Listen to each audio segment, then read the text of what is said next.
Hi, welcome to my guitar tutorial talking about the half whole diminished scale. So look underneath the video. I'm going to provide some different PDFs. So there'll be one that'll just have that basic scale that I did. So there's one of those written out, and then I'll have those kind of arpeggio patterns, two different ones that I sometimes refer to as X-shaped patterns, and then they'll talk about the pulling out the different tetrachords. I don't have that written out, and then I also have a sheet from a Mick Goodrick's book. And he talks about all the different things that you can do with the diminished chord and manipulating it. So I'll provide that for you. I'm not going to cover every single voicing on that sheet, but that's you can use that for your own reference. Okay, so right now I'm playing the Foster. I have this low A, the low 6-string tuned to A, so to give me kind of that A bass. Okay, so then the basic scale that I have written on the first sheet is just half diminished. I'm starting from here, so G, A, B flat, C, C sharp, E flat, E, F sharp, G, A, B flat, C. Backwards, C, B flat, A, G, F sharp, E flat, C sharp, C, B flat, A, G. Okay, so then what you'll notice is every two strings is the same pattern. So that's kind of a little convenient thing that you can do. So like for example, I didn't do this in the video, but let's say you did. So let's say you like that lick.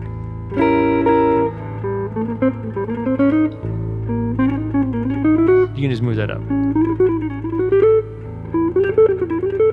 Okay, or the same thing with. So I'm doing the same. So it's the same fingering.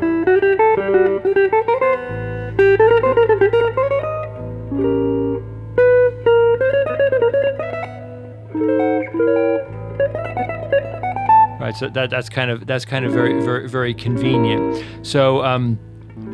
So that's kind of like a basic look at the scale. I'll come back to the tetrachords. So now I'm just going to look at those X-shaped patterns. This is just something I figured out a while back.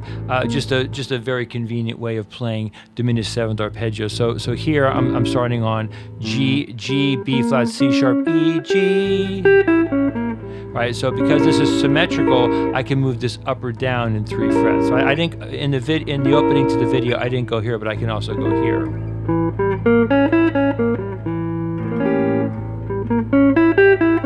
So just to get you doing that same shape, I'm not going to bother to say the notes because it'll make the video too long.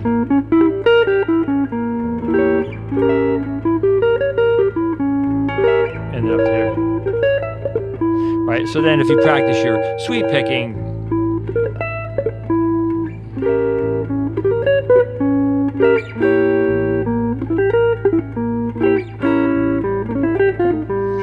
so that's coming off of the G there, so then the next one's coming off the C sharp here. C sharp, E, G, B flat, C sharp.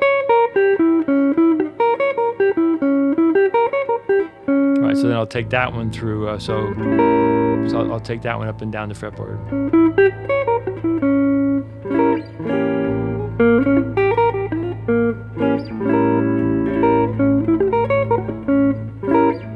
Starting from that note right there.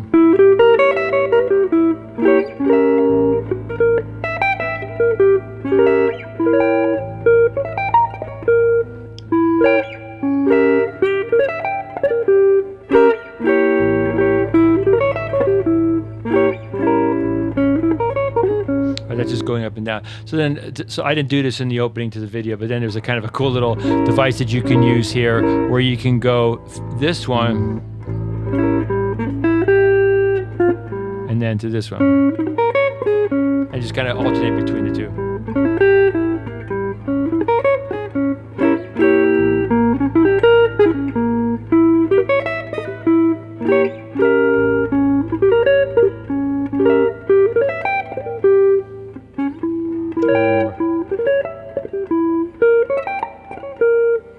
Okay, so what I'll do here,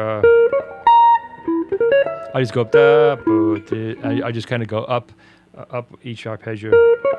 Next one, G, C sharp, E, E flat, C sharp, G. Kind of a nice little device that you can do there. Okay, so that's the arpeggios. Now the tetrachords. So this is kind of interesting now. So I'm just I'll just focus on this pattern here. So once you have it figured out here, then this is all movable. Okay, so the first tetrachord. So each of the minor tetrachords start from the notes of the diminished chord: C sharp, E, G, B flat. So G, A, B flat, C. That's the first one. Okay, then you also have this one here: B flat, C, D flat, E flat. So that's from the B flat. Then this one here, C sharp, D sharp, E, F sharp. All right, so that's kind of an interesting shape there. Okay, so C sharp, and then from E. So these here, starting from G and B flat, are going to be the exact same fingers as ones starting from E and G. So E, F sharp, G, A, and then the one starting from G, A, B flat. Okay, I'll do those again. I just kind of go up, so starting from G, some B flat, just minor tetrachords.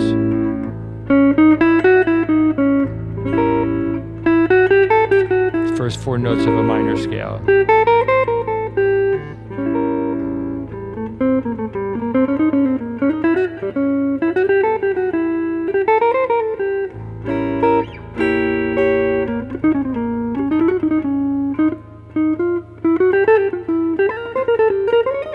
I'll do one more.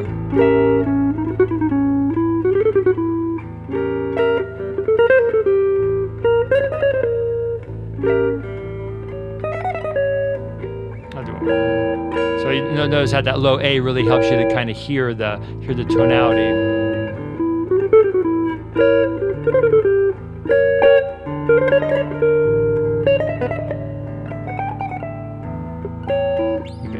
So that's just a couple things with the tetrachords.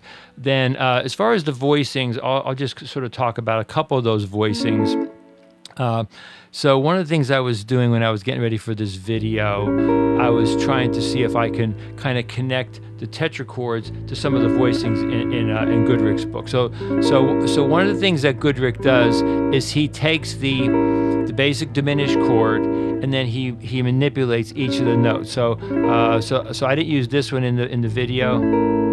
So he just takes the G, moves it up a whole step, now takes the C sharp, moves that up a whole step, then takes the E.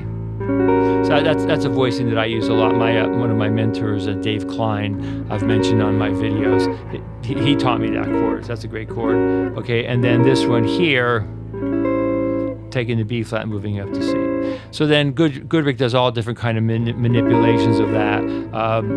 There are not a lot of chords that I use. One of the ones that I like is I'll go here, and then this is a chord that I'll use occasionally. So you see what that is? That's these two stay the same. These two go up a whole step. Okay, and then another one that he does is this one here, A triad with a B flat bass. So once again, these are all movable, and so you can. So for right now, I'm using A as my bass, but you can use A, F sharp, A, C, E flat. They could all be your roots.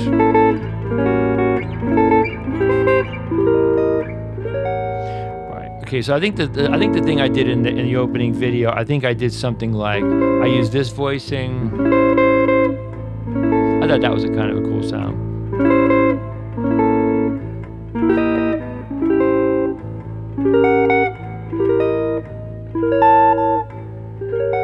That was the one thing I did. And then as far as the tetrachords, so then this tetrachord here, I thought that sounded kind of cool. And then this one here, going up to that C note, either to this voicing here or G, that kind of edgy chord. Yeah. So I'll do those two together. So.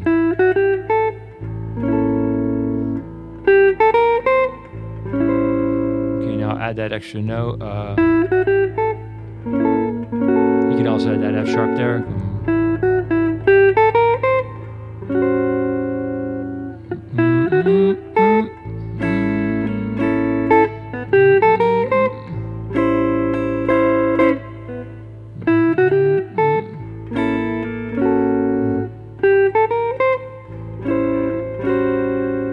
So those are a couple of voicings.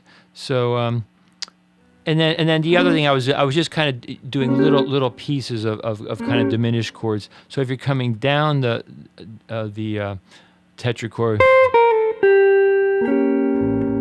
that's kind of a nice sound, kind of a diminished chord there.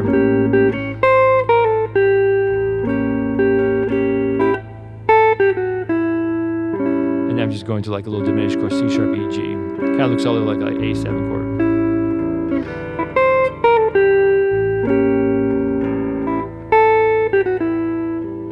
So you can move those up. I'll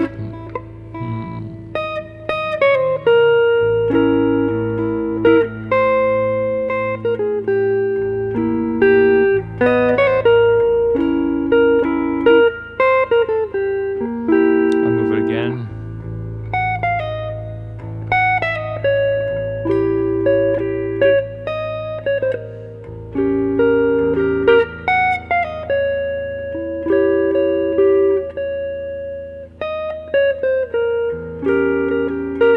Down to here, so I'm basically resolving to this chord, which is kind of like a piece of a diminished, and this chord here, which is kind of a piece of a diminished this way, or it's also a piece of a dominant. So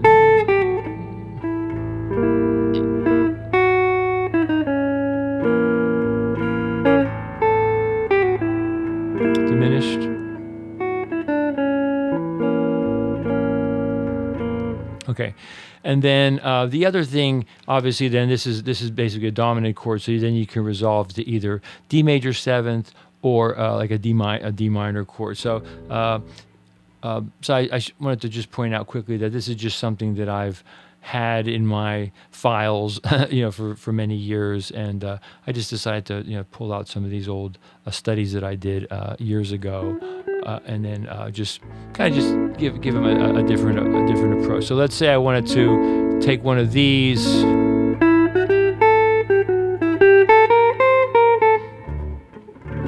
and then just resolve to the so.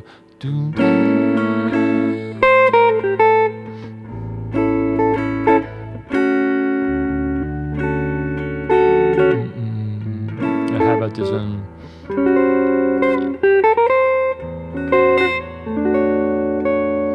Up to D major 7.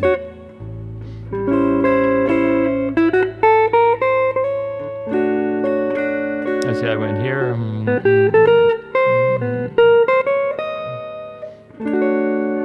I can go up there.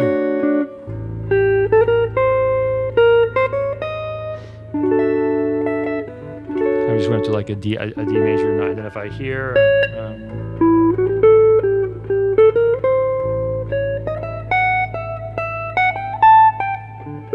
That's kind of a pretty convenient way to get to that D major 7 chord. So I went.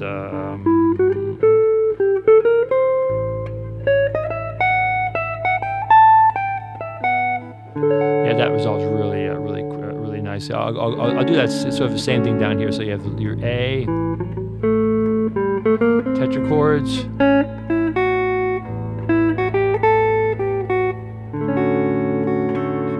Resolves pretty well. Okay, I guess that's about all I have for today. So look below the video for the PDFs, the basic scale.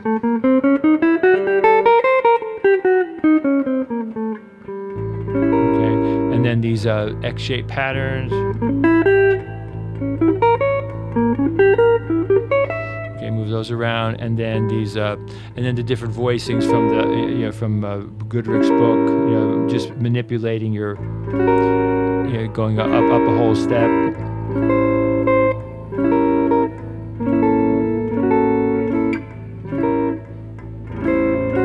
And so on. Okay. All right. So thanks for listening and watching. Once again, I have nothing planned for the ending improvisation. So I'll use some of these concepts, put the backing track on, and kind of see what happens. So this is a live without a net. I have nothing at all planned. So thanks for listening and watching, and enjoy exploring these concepts with the half-whole diminished and Mick Goodrich's book, which I refer to a lot, the Advancing Guitarist, the study out of there, and then these arpeggio shapes.